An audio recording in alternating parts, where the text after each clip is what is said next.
Greetings everyone and welcome to this continuation video of this series on how to perform a Kaplan-Meier survival analysis in JASP. So in this video we'll talk about various input options that are available to us in JASP.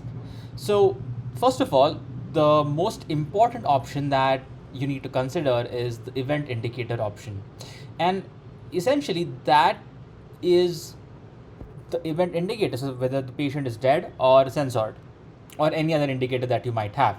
And in this case we want to estimate the survival, that is the death. So we need to keep the indicator as 1 because, as we talked about in the last video, 1 indicates death in this case and 0 indicates censored patients.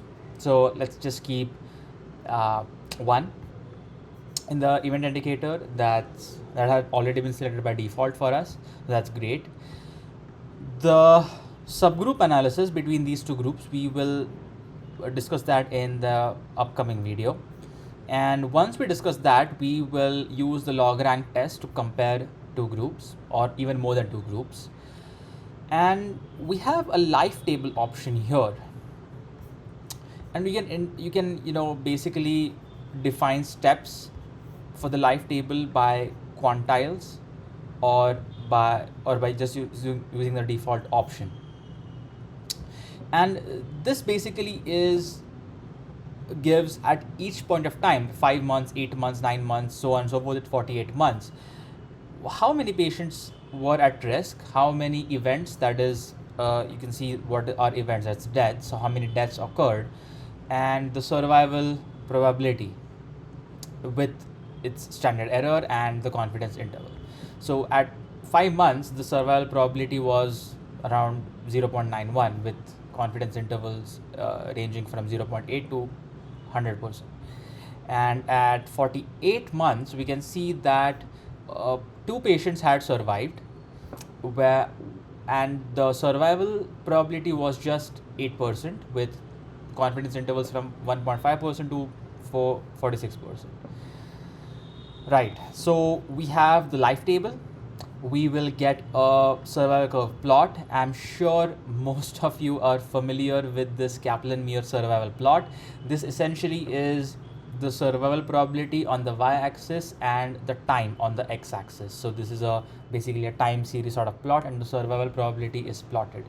And so at time equals 0, we have a probability of 100% survival. So 100% of people actually, obviously at point 0, have survived in this cohort.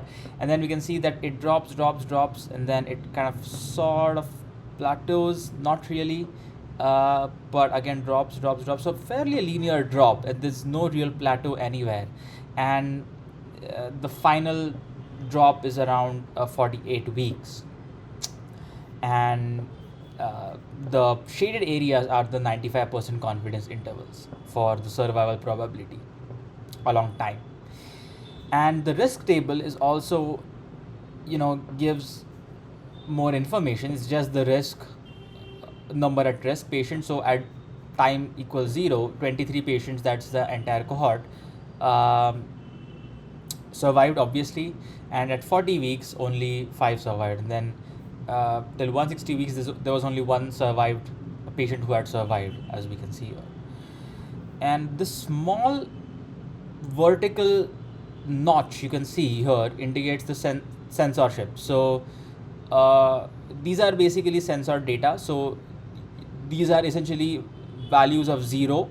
So this is around 20 weeks, and we have 2 censored data. So at 20 weeks they were lost to follow-up. So we don't know whether they survived or died. So these are essentially censored data, and that's how you can make heads or tails of lost to follow-up data. And you can account for that in the Kaplan-Meier plot very elegantly using the censored notches. And the cumulative events table is just the opposite of the number at risk. So these are, add them up and you have the cumulative number of events that have occurred. And we can basically play around with what color you want for the plot. So that's it for this video. Thanks for watching.